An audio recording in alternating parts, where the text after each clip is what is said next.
নেতানিয়াহুকে direct hit করলেন Trump, আমেরিকাকেও পাশে পাবে না ইসরায়েল। ট্রাম্পের হুমকি, ইসরায়েলের পতন নাকি? এবং সর্বশেষ জানাবো নেতানিয়াহুর কাণ্ডে হতবাক ট্রাম্প, আবার শুরু হলো ইরান ইসরায়েল যুদ্ধ। দর্শক শুনছিলেন সংবাদ শিরোনাম, এখন জানিয়ে দেব বিস্তারিত সংবাদ। তবে তার আগে অনুরোধ থাকবে এই ভিডিওটিতে একটি লাইক দিন এবং কমেন্ট করে জানিয়ে দিন আপনি কোথা থেকে বা কোন জেলা থেকে আমাদের সংবাদ শুনছেন এবং দেখছেন। মধ্যপ্রাচ্যের আকাশে আবারও যুদ্ধের কালো মেঘ, আর এরই মধ্যে বিশ্ব রাজনীতির মঞ্চে এলো এক অভূতপূর্ব এবং নাটকীয় মোড়। ইসরায়েলের প্রধানমন্ত্রী বেনিয়ামিন নেতানিয়াহুকে চরম হুঁশিয়ারি দিয়ে যুক্তরাষ্ট্রের প্রেসিডেন্ট ডোনাল্ড ট্রাম্প সাফ জানিয়ে দিয়েছেন, ইরানের সাথে নতুন করে সংঘাতে জড়ালে এবার হয়তো ইতিহাস খ্যাত পরম মিত্র ওয়াশিংটনকেও পাশে পাবে না তেল আবিব। ট্রাম্পের এই একটি বাক্যই যেন কাঁপিয়ে দিয়েছে বৈশ্বিক কূটনীতির চাকা, যেখানে স্পষ্ট বার্তা, সতর্ক হও বিবি, নইলে খুব শিগগিরই তোমাকে একাই লড়তে হবে। এক্সিওসকে দেয়া এক এক্সক্লুসিভ সাক্ষাৎকারে মার্কিন প্রেসিডেন্ট ট্রাম্পের এই বিস্ফোরক মন্তব্য এখন বিশ্বজুড়ে তোলপাড় সৃষ্টি করেছে। নেতানিয়াহুর প্রতি নিজের করা বার্তা পুনর্ব্যক্ত করে তিনি জানিয়েছেন, ইরান ও ইসরায়েলের মধ্যকার চলমান রক্তক্ষয়ী সংঘাতের জল আর বেশি দূর গড়াতে দেওয়া যাবে না।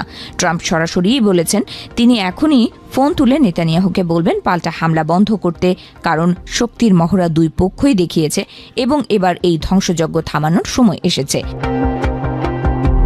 ঠিক এই চরম উত্তেজনার মুহূর্তেই সামাজিক যোগাযোগ মাধ্যম ট্রুথ সোশ্যালে দেয়া ট্রাম্পের আরেকটি বার্তা যেন নতুন আশার আলো দেখাচ্ছে, আবার একই সাথে বাড়াচ্ছে নাটকীয়তা।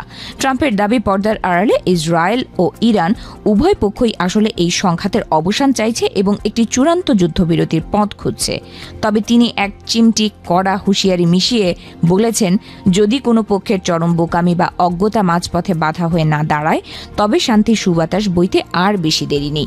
শান্তি আলোচনার এই টেবিলে ট্রাম্প যেমন নরম সুরের বার্তা দিয়েছেন, তেমনি ধরে রেখেছেন নিজের চিরচেনা কঠোর মনোভাবও। তিনি স্পষ্ট করে দেখিয়েছেন, যুদ্ধবিরতি বা আলোচনার কথা চললেও ইরানের ওপর মার্কিন অবরোধের যে খড়গ রয়েছে তা এখনই শিথিল হচ্ছে না। চূড়ান্ত কোনো সমঝোতা বা চুক্তিতে পৌঁছানোর আগ পর্যন্ত এই নিষেধাজ্ঞা পূর্ণ শক্তিতে কার্যকর থাকবে, যা মূলত তেহরানের ওপর মার্কিন চাপ বজায় রাখার এক সুচতুর ও কঠোর কৌশল। এদিকে ট্রাম্পের এই বার্তার রেশ কাটতে না কাটতেই তেহরান থেকে এসেছে এক রহস্যময় ও শর্তযুক্ত ঘোষণা। ইরানের শক্তিশালী সশস্ত্র বাহিনী আপাতত ইসরায়েলের বিরুদ্ধে তাদের বিধ্বংসী ক্ষেপণাস্ত্র হামলা স্থগিত করার কথা জানালেও তাদের কণ্ঠস্বর মোটেও নরম ছিল না। আধা সরকারি সংবাদ সংস্থা তসনিম নিউজের বরাতে দেওয়া এক বিবৃতিতে তারা দাবি করেছে, লেবাননের মুসলিম জনতার পক্ষে তারা ইসরায়েলি শাসক গোষ্ঠীকে একটি বেদনাদায়ক জবাব দিতে পেরেছে এবং তাদের সামরিক শক্তির প্রমাণ করেছে।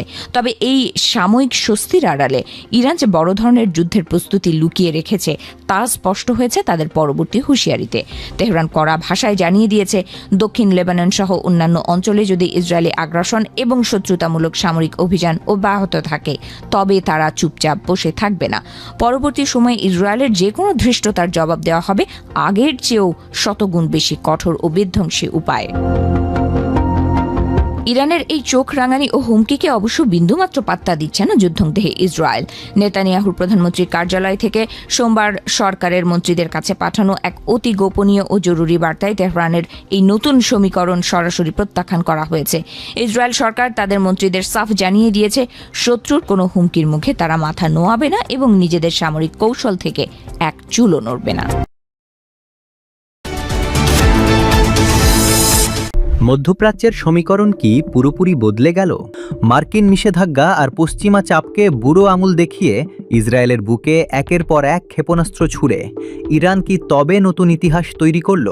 আমেরিকার পুতুল রাষ্ট্র ইসরায়েল কি এবার সত্যিই একঘরে হয়ে পড়তে যাচ্ছে? খোদ ডোনাল্ড ট্রাম্পের একটি গোপন ফোন কল এবং হুঁশিয়ারি এখন কাঁপিয়ে দিয়েছে তেল আবিবকে। মার্কিন সংবাদ মাধ্যম অ্যাক্সিওস সম্প্রতি একটি বিস্ফোরক তথ্য ফাঁস করেছে। ইসরায়েলের প্রধানমন্ত্রী বেনিয়ামিন নেতানিয়াহুকে সরাসরি ফোন করে চরম হুঁশিয়ারি দিয়েছেন ডোনাল্ড ট্রাম্প।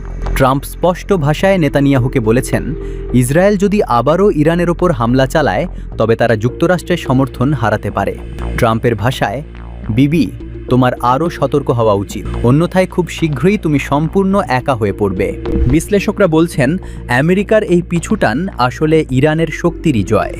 ইরান আমেরিকাকে সাফ জানিয়ে দিয়েছিল তারা আর হামলা করতে চায় না, তবে ইসরায়েল যেন সীমা লঙ্ঘন না করে। কিন্তু খোদ মার্কিন কর্মকর্তারাই বলছেন যুদ্ধবাজ নেতানিয়াহু নিজের রাজনৈতিক স্বার্থে এই যুদ্ধ টিকিয়ে রাখতে চান, অথচ ট্রাম্প নিজের রাজনৈতিক অস্তিত্বের স্বার্থেই এই যুদ্ধ বন্ধ করতে মরিয়া। সবকিছু শুরু হয়েছিল গত রবিবার, যখন ইসরায়েলি বাহিনী লেবাননের বৈরুতে কাপুরুষোচিত হামলা চালায়। কিন্তু ইরান এবার আর চুপ থাকেনি। মুহূর্তের মধ্যে উত্তর ইসরায়েল লক্ষ্য করে ঝাঁকে ঝাঁকে ক্ষেপণাস্ত্র নিক্ষেপ করে তেহরান। ইরানের এই বিধ্বংসী রূপ দেখে কেঁপে ওঠে ইসরায়েলি প্রতিরক্ষা ব্যবস্থা। ইরানের ভাইস প্রেসিডেন্ট মোহাম্মদ রেজা আরিফ সামাজিক যোগাযোগ মাধ্যম এক্সে বুক ফুলিয়ে ঘোষণা করেছেন এই অপারেশন নাসর ইসরায়েলের বিরুদ্ধে ইরানের প্রতিরোধের এক নতুন স্তর প্রদর্শন করেছে। তিনি দাবি করেন ইরানের এই চরম আঘাতের পর ইসরায়েল আরও একবার যুদ্ধবিরতির জন্য ভিক্ষা করতে বাধ্য হয়েছে। তেহরান স্পষ্ট করে দিয়েছে তারা যুদ্ধ চায় না, কিন্তু নিজেদের মাটি ও সার্বভৌমত্ব রক্ষায় তারা বিন্দুমাত্র দ্বিধা করবে না। এদিকে ইরানের এই বীরত্বপূর্ণ জবাবের পর দেশটির স্পিকার ও প্রধান আলোচক মোহাম্মদ বাঘের গালিবাফ পশ্চিমা ভণ্ডামির মুখোশ টেনে খুলেছেন। তিনি বলেছেন, যুক্তরাষ্ট্র মুখে শান্তির কথা বললেও তারা আসলে কোনো যুদ্ধবিরতি বা আলোচনা চায় না। তাই ইরানি জনগণের অধিকার রক্ষায় তেহরানকে আরও জোরালো জবাব দিতে হবে। যদিও ইরানের সশস্ত্র বাহিনী সাময়িকভাবে সামরিক অভিযান সমাপ্তির ঘোষণা দিয়েছে, কিন্তু একই সাথে তারা ইসরায়েলকে চরম হুঁশিয়ারি দিয়ে রেখেছে।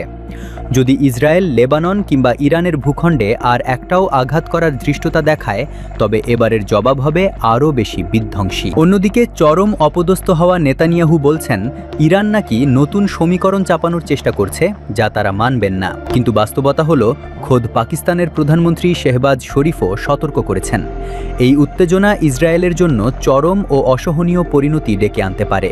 ইতিহাস সাক্ষী, মধ্যপ্রাচ্যে এতদিন যারা একছত্র আধিপত্য বজায় রাখতে চেয়েছিল, ইরানের এই নজিরবিহীন প্রতিরোধের মুখে তারা আজ কোন ঠাসা।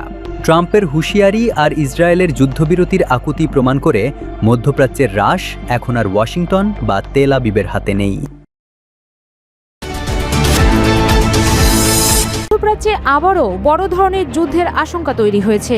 ইসরায়েল ও ইরানের পাল্টাপাল্টি হামলায় পুরো অঞ্চল জুড়ে নতুন করে উত্তেজনা ছড়িয়ে পড়েছে। তবে আগের সংঘাতগুলোর তুলনায় এবারের পরিস্থিতির একটি বড় পার্থক্য হলো যুক্তরাষ্ট্র সরাসরি এই সংঘাতে জড়ায়নি, বরং আন্তর্জাতিক বিশ্লেষকদের একটি অংশ মনে করছে ওয়াশিংটনের পূর্ণ সমর্থন ছাড়াই ইরানের সামরিক পদক্ষেপ নিয়েছে ইসরায়েল। এরই মধ্যে মার্কিন প্রেসিডেন্ট ডোনাল্ড ট্রাম্পের বক্তব্য নতুন করে আলোচনার জন্ম দিয়েছে। তিনি স্পষ্ট করে বলেছেন, যুক্তরাষ্ট্র ও ইরানের মধ্যে কোনো সমঝোতা বা চুক্তি হলে তা ইসরায়েলের প্রধানমন্ত্রী বেনিয়ামিন নেতানিয়াহুকে মেনে নিতেই হবে। এই বক্তব্যকে অনেকেই ওয়াশিংটন ও তেল আবিবের মধ্যে নীতিগত দূরত্বের ইঙ্গিত হিসেবে দেখছেন। ইসরায়েলি হামলার পরপরই তেহরানের প্রধান আন্তর্জাতিক প্রবেশদ্বার ইমাম খোমেনি আন্তর্জাতিক বিমানবন্দরের আকাশসীমা সীমিত করা হয়েছে। সব আগত ফ্লাইট অনির্দিষ্টকালের জন্য স্থগিতের ঘোষণা দিয়েছে ইরানের বেসামরিক বিমান চলাচল কর্তৃপক্ষ। রাজধানী তেহরানের জন্য সবচেয়ে গুরুত্বপূর্ণ এই বিমানবন্দরটি কয়েক সপ্তাহ বন্ধ থাকার পর মাত্র গত এপ্রিলেই পুনরায় চালু হয়েছিল, কিন্তু নতুন করে যুদ্ধাবস্থার কারণে আবারও বিমান চলাচলে বড় ধরনের অনিশ্চয়তা তৈরি হয়েছে। অন্যদিকে ইরান নতুন করে ইসরায়েলের বিভিন্ন অঞ্চলে ব্যালিস্টিক ক্ষেপণাস্ত্র নিক্ষেপ করেছে। বিশেষ করে উত্তর ইসরায়েল ও দক্ষিণাঞ্চলের গুরুত্বপূর্ণ শহর বীরশেবাকে লক্ষ্য করে একাধিক হামলার খবর পাওয়া গেছে। ইসরায়েলি প্রতিরক্ষা বাহিনী IDF জানিয়েছে, হামলার পরপরই বিভিন্ন এলাকায় সাইরেন বেজে ওঠে এবং আকাশ প্রতিরক্ষা ব্যবস্থা ক্ষেপণাস্ত্র প্রতিহতে চেষ্টা চালায়। পরিস্থিতির অবনতি হওয়ায় ইসরায়েল সরকার দেশ জুড়ে শিক্ষা প্রতিষ্ঠান বন্ধ ঘোষণা করেছে। নাগরিকদের নিরাপদ আশ্রয় কেন্দ্রে যাওয়ার নির্দেশও দেওয়া হয়েছে। জরুরি বৈঠকে বসেছেন প্রধানমন্ত্রী বেনিয়ামিন নেতানিয়াহু, প্রতিরক্ষা মন্ত্রী ইসরায়েল কাটোজ এবং শীর্ষ নিরাপত্তা কর্মকর্তারা। ইরানের সামরিক নেতৃত্ব দাবি করেছে, বৈরুতের দক্ষিণাঞ্চলে হামলা এবং দক্ষিণ লেবাননে সামরিক অভিযান সম্প্রসারণ করে ইসরায়েল সব সীমা অতিক্রম করেছে। ইরানের প্রতিরক্ষা বাহিনীর উপদেষ্টা মোহসিন রেজাই সামাজিক যোগাযোগ মাধ্যমে বলেন, লেবাননে যুদ্ধবিরতি লঙ্ঘন ও আগ্রাসনের জবাব দিতেই এই হামলা চালানো হয়েছে। এদিকে ট্রাম্প বলেছেন, ইরান ইতোমধ্যে তাদের ক্ষেপণাস্ত্র সক্ষমতার বড় অংশ ব্যবহার করেছে এবং নতুন করে উত্তেজনা বাড়ানোর প্রয়োজন নেই। এই বক্তব্য অনেক বিশ্লেষকের কাছে একটি গুরুত্বপূর্ণ রাজনৈতিক বার্তা, কারণ এটি এটি ইঙ্গিত দেয় যুক্তরাষ্ট্র অন্তত এই মুহূর্তে সরাসরি যুদ্ধের পথে হাঁটতে আগ্রহী নয়। আন্তর্জাতিক রাজনৈতিক বিশ্লেষকদের একটি অংশের দাবি, ইসরায়েলের সাম্প্রতিক সামরিক পদক্ষেপ যুক্তরাষ্ট্রের পূর্ণ অনুমোদন ছাড়াই নেওয়া হয়েছে। গত কয়েক মাস ধরে ট্রাম্প প্রশাসন ইরানের সঙ্গে কূটনৈতিক আলোচনার পথ খোলা রাখার চেষ্টা করছে। সেই প্রেক্ষাপটে ইসরায়েলের একতরফা সামরিক অভিযান হোয়াইট হাউসের কৌশলের সঙ্গে পুরোপুরি সামঞ্জস্যপূর্ণ নয় বলেই মনে করছেন অনেকে। যদি এই বিশ্লেষণ সত্য হয়, তাহলে ভবিষ্যতে ওয়াশিংটন তেল আবিবের সম্পর্কের মধ্যেও নতুন ধরনের টানাপোড়েন দেখা দিতে পারে।